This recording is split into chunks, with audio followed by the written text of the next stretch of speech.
ಹಂಪ್ಲಿ ಸಮೀಪದ ಕುರುಗೋಡು ಪಟ್ಟಣದ ಬದನಹಟ್ಟಿ ಪ್ರದೇಶದಲ್ಲಿ ವಿ ಶ್ರೀನಿವಾಸ ಚಕ್ರವರ್ತಿ ಎಂಬ ರೈತನೊಬ್ಬ 11 ಎಕರೆ ಜಮೀನು ಪ್ರದೇಶವನ್ನ ಸಾಗುವಳಿ ಮಾಡಿ ಅದರಲ್ಲಿ ಅಂಜೂರು, ಪಪ್ಪಾಯ, ಬದನೆಕಾಯಿ ಇತರೆ ಮಿಶ್ರ ಬೇಸಾಯ ಪದ್ಧತಿಯನ್ನ ಬೆಳೆದಿದ್ದಾರೆ.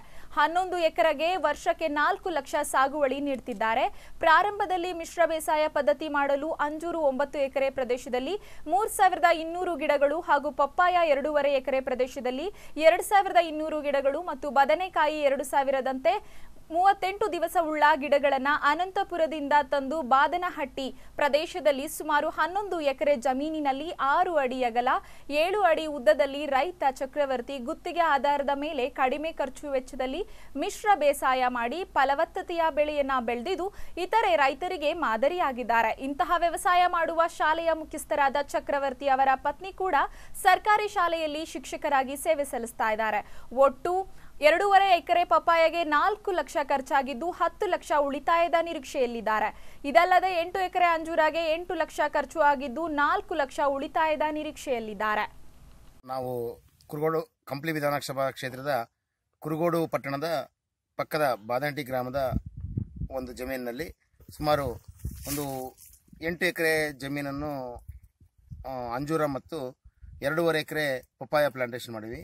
ಅಂಜೂರ 5.5 ಎಕರೆ ಭಾಗದಲ್ಲಿ ಒಂದು ವಯಸ್ಸಾದಂಥ ಅಂಜೂರ ಬೆಳೆ ಇದ್ದು ಅದರ ಮಧ್ಯೆ ಅಂಜೂರ ಬೆಳೆ ಹಾಳಾಗಿದ್ದಂಥ ಪ್ರದೇಶದಲ್ಲಿ ಕೂಡ ಮಿಶ್ರ ಬೇಸಾಯ ಪದ್ಧತಿಯಲ್ಲಿ ಪಪ್ಪಾಯ ಪ್ಲಾಂಟೇಶನ್ ಮಾಡಿದ್ವಿ. ಈ ಪಪ್ಪಾಯ ಪ್ಲಾಂಟೇಶನ್ನಿಂದ ಒಂದು 2 ಎಕರೆ ಸಪ್ರೇಟ್ ಪ್ಲಾಂಟೇಶನ್ ಮಾಡಿವಿ. ಈ ಒಂದು ಇದರಲ್ಲಿ ಒಂದು 630 ಪ್ಲಾಂಟೇಶನ್ನು ಮತ್ತೆ ಸಪ್ರೇಟ್ ಆಗಿ ಅಂಜೂರದಲ್ಲಿ ಮಿಶ್ರ ಬೆಳೆಯಾಗಿ ಬೆಳೆಸ್ತಾ ಇದ್ದೀವಿ. ಇವಾಗ ಈ ಪ್ಲಾಂಟೇಶನ್ ಮಾಡಿ ಇವಾಗ 5 ತಿಂಗಳ 3 ದಿವಸ ಇವತ್ತಿಗೆ. ಅಂದರೆ ನಮ್ಮ ಒಂದು ಎಕ್ಸ್ಪೆಕ್ಟೇಷನ್ ನಿರೀಕ್ಷೆಯಂತೆ ಇದನ್ನ ಅನಂತಪುರದಿಂದ ಪ್ಲಾಂಟೇಶನ್ ತರಿಸಿದ್ವಿ. 38 ದಿವಸದ ಒಂದು ಚಿಕ್ಕ ಪ್ಲಾಂಟ್ ತರಿಸಿ ಆ ಪ್ಲಾಂಟ್ನ ನಾವು ಪ್ಲಾಂಟೇಶನ್ ಮಾಡಿ ಆ ಪ್ಲಾಂಟೇಶನ್ ಇವತ್ತು ಈ ಮಟ್ಟದಲ್ಲಿ ಬೆಳೆಸಿದ್ದೀವಿ. ಇದಕ್ಕೆ ಎಲ್ಲವೂ ಕೂಡ ಜೈವಿಕವಾದಂಥ ಪದ್ಧತಿಯಲ್ಲಿ ಈ ಒಂದು ಬೆಳೆಯನ್ನು ಬೆಳೆಸ್ತಾ ಇದ್ದೀವಿ. ಅಂದರೆ ಡಿಕಾಂಪೋಸರ್ ಬಳಸೋದು, ಅರಿಶಿನ ಮತ್ತು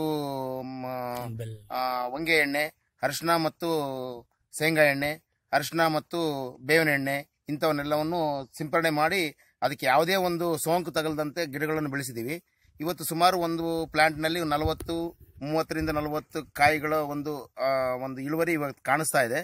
ಬಟ್ ನಮ್ಮ ಎಕ್ಸ್ಪೆಕ್ಟೇಷನ್ ಬಂದ್ಬಿಟ್ಟು ಅವರು ಪ್ಲಾಂಟ್ ಕೊಟ್ಟಂಥವರು ಹೇಳಿರೋದು 150 kg ಬೆಳೀತದೆ, ಇಳುವರಿ ಬರ್ತದೆ ಅಂತ ಹೇಳಿದರು. ಆದರೆ ನಮಗೆ ಇದರಲ್ಲಿ ಒಂದು 90 kg ಇಳುವರಿ ಬಂದರೂ ಕೂಡ ಸರಿಸುಮಾರು ಮಾರ್ಕೆಟ್ನಲ್ಲಿ 10 ರೂಪಾಯಿ ರೇಟ್ ಸಿಕ್ಕರೂ ಕೂಡ ಒಂದು ಪ್ಲಾಂಟ್ಗೆ 900 ರೂಪಾಯಿ ಆಗುತ್ತೆ. ಹಂಗಾಗ್ಬಿಟ್ಟು ಇದರಂಗೆ ಸುಮಾರು 2300 ಪ್ಲಾಂಟ್ಸ್ ಇದ್ದಾವೆ. ಅದರಲ್ಲಿ 2000 ಪ್ಲಾಂಟೇಶನ್ ತಗೊಂಡ್ರು ಕೂಡ 170ರಿಂದ 180 ಟನ್ ಬೆಳೆ ಬೆಳೆಯುವ ನಿರೀಕ್ಷೆ ನನಗಿದೆ. ಆ ಒಂದು ಬೆಳೆಯಿಂದ 10 ರೂಪಾಯಿ ರೇಟ್ ಸಿಕ್ಕರೂ ಕೂಡ 17ರಿಂದ 18 ಲಕ್ಷ ರೂಪಾಯಿ ತೆಗಿಬೋದು. ಆದರೆ ಇದಕ್ಕೆ ಖರ್ಚು ಮಾಡಿದಂಥ ಖರ್ಚು ಬಂದ್ಬಿಟ್ಟು ಸುಮಾರು 5 ಲಕ್ಷದಿಂದ 6 ಲಕ್ಷ ಆಗ್ಬೋದು ಅನ್ಕೊಂತ ಇದೀವಿ.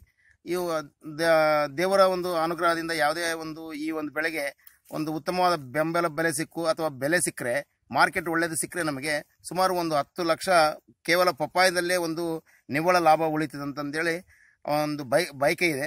ಅದು ಮುಂದೆ ಏನಾಗುತ್ತೋ ಕಾದು ನೋಡ್ಬೇಕಾಗಿ ಅನ್ಕೊತಾ ಇದೀವಿ, ನೋಡ್ತಾ ಇದೀವಿ. ಅದಾದ ನಂತರ ಇವಾಗ ರಿಮೈನಿಂಗ್ ಅಂಜೂರದಲ್ಲಿ ಸುಮಾರು 7 ಎಕರೆ 8 ಎಕರೆ ಅಂಜೂರ ಇದೆ.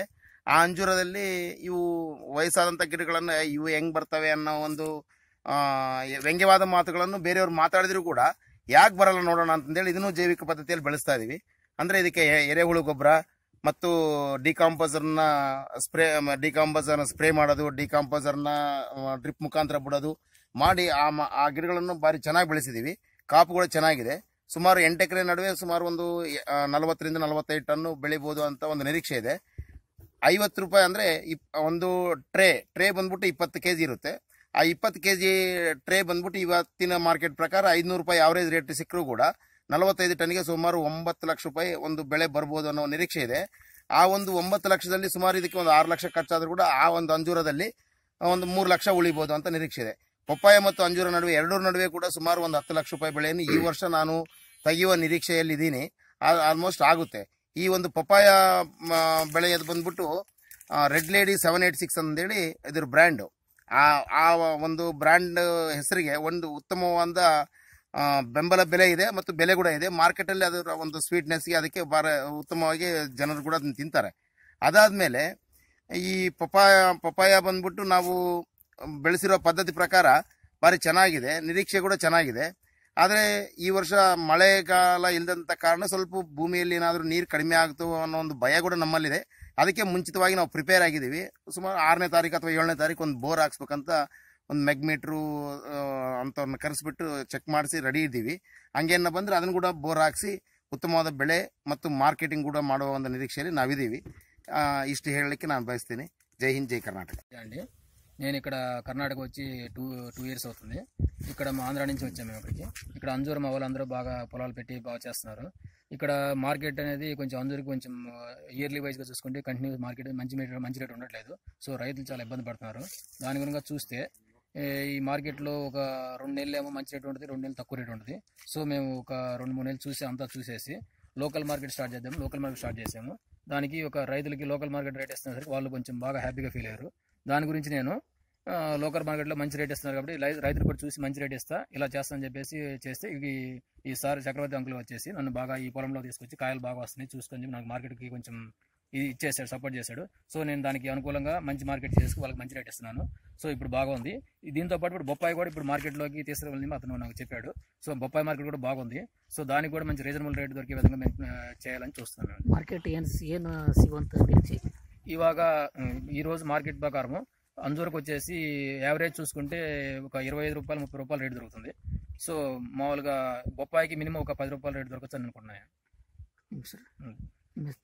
రాజా.